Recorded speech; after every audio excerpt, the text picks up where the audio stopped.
Regardless, Arizona coach Bruce Arians is expecting a heavy dose of Stewart. "Jonathan Stewart's as good as you get," Arians said this week. Behind Stewart, All-Pro fullback Mike Tolbert and mobile quarterback Cam Newton, the Panthers have run for 100 yards in 30 straight games, including the postseason, and haven't missed a beat since parting ways with their all-time leader rusher DeAngelo Williams this past offseason. Stewart is a big reason why. He was asked to take on a larger workload and responded by rushing for 989 yards and 6 touchdowns in the first 14 games of the regular season. He was third in the league in rushing at the time before a foot injury sidelined him for the final 3 regular season games. Stewart averaged nearly 19 carries per game during the regular season, far more than his typical career average. "The fact that he's played as much as he has this year in comparison to the earlier seasons, I think has been great for us," Rivera said.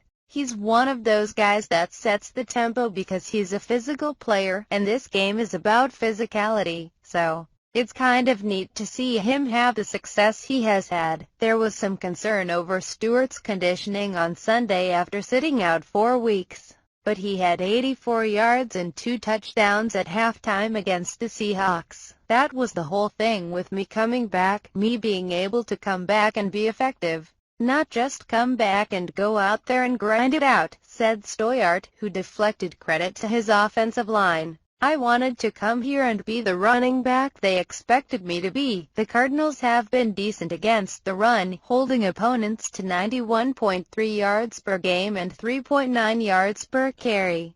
But Arizona defensive tackle Calais Campbell knows that Stewart presents a huge challenge, especially with fresh legs. "He has had an unbelievable year," Cardinals defensive tackle Calais Campbell said. "He's a great running back in this league. The way he's running the ball, his patience, the way he finds the crease, his speed, his acceleration, he's playing at an all-pro level. I don't know how much credit he gets outside in the media world, but when you watch film, he's definitely the guy that's the key to the offense. He creates some big things out of just a little bit. He doesn't need much to get going. So we have our hands full trying to stop him. If field conditions cause havoc with the passing game, it could benefit Carolina since they have a stronger run game."